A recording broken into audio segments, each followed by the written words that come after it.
Okay, so I just realized I'm still in the same clothes I was in yesterday morning. I woke up a little while ago and have been working and set up my camera and looked down and went, I'm wearing the same shirt I wore yesterday. It went through the washing machine.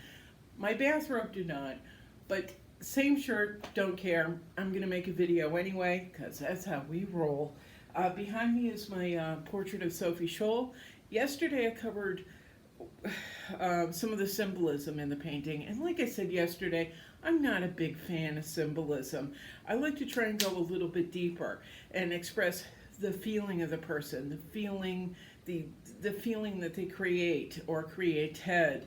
I like to express who they were. I don't like to say, this this is a something and it represents this thing. I want it to be in there. I want it to be reasonably subtle, but an intricate part of the painting instead of this is this, this is this, this is this. And so the totality means this.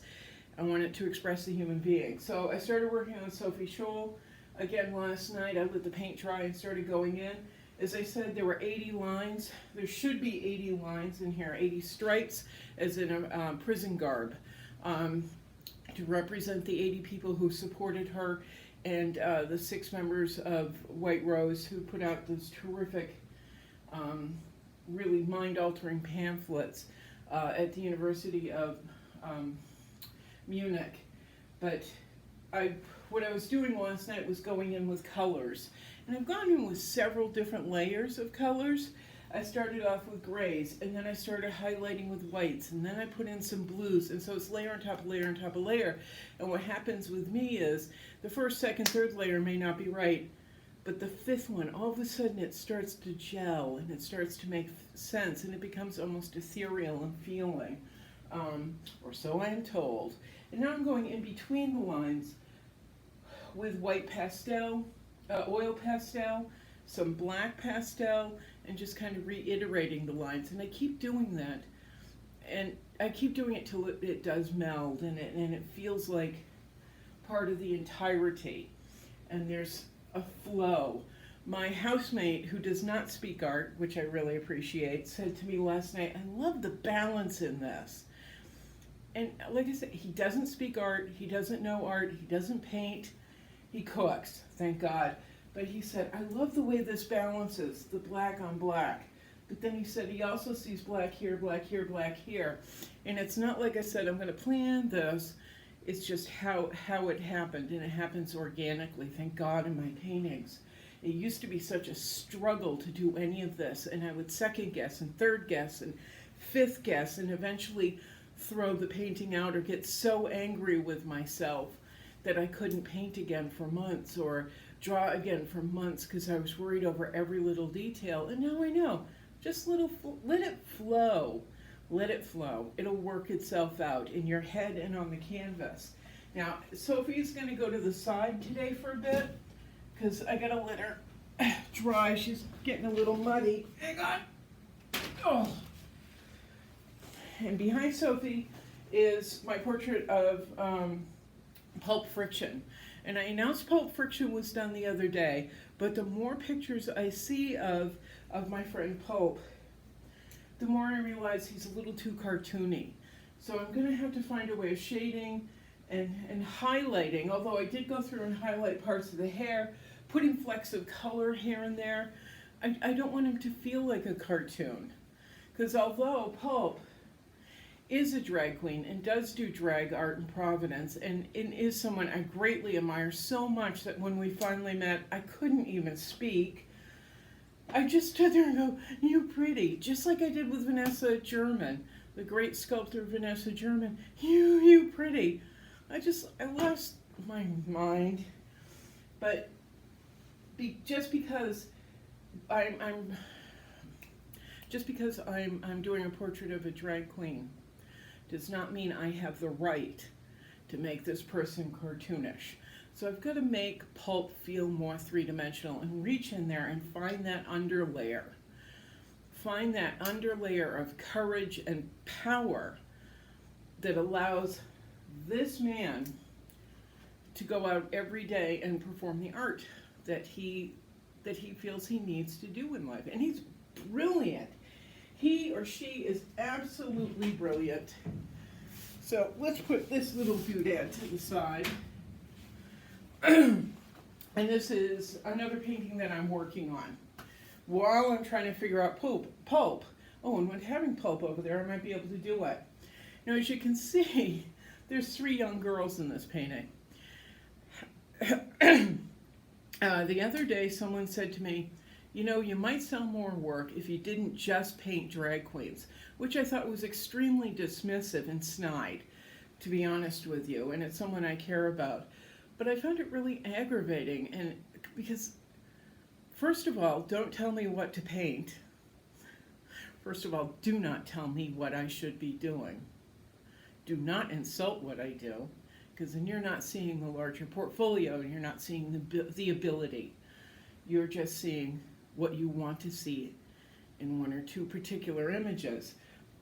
But I'm showing you now, I'm physically showing you now, the range. And this is a range I didn't have 5, 10, 15, 20 years ago. I didn't have 20, 30 years ago. I didn't have the capacity to expand beyond what I knew. Paint lighthouses, what I knew, paint portraits of dogs, what I knew, draw cartoon figures. I didn't know how to do that. Now I have that ability. I can, excuse me, but fairly dexterously bounce between a historical figure like Sophie Scholl and figure out how to represent her well. Go to my friend Pulp Friction or any one of 100 other really incredibly talented drag artists I know in Providence, Rhode Island, and then pop over here to it. And I don't have my reference material, but got it. But it's just a teeny tiny photograph I've been carrying around for years, wanting to paint. I'm not sure what the underlying message in this particular one is. Usually I go into a piece with intent, an idea, a frame, saying a phrase. For Pulp, it's I am will. As he or she begins to be the artist that he or she wants to be. I am. The inner thought, I am here. I am here. And you will respect me because I have courage and I have talent. I am. So that's the inner thought with Pulp. I'm not entirely sure what the intent on this one is or the belief or idea behind it is, but I have this photograph I've been wanting to work on for a long time. I do know, however, that I wanted to go in and replicate some of the techniques and ideas that I had in Dada's Boy. Dada's Boy is another 48 by 48 inch painting. You can find it on my website. It's a young boy sitting on a hobby horse. And it's basically a joke about Dadaism and a reference to the Dada's movements. Only 1 or 2 people have gotten it. I don't care. It makes me laugh.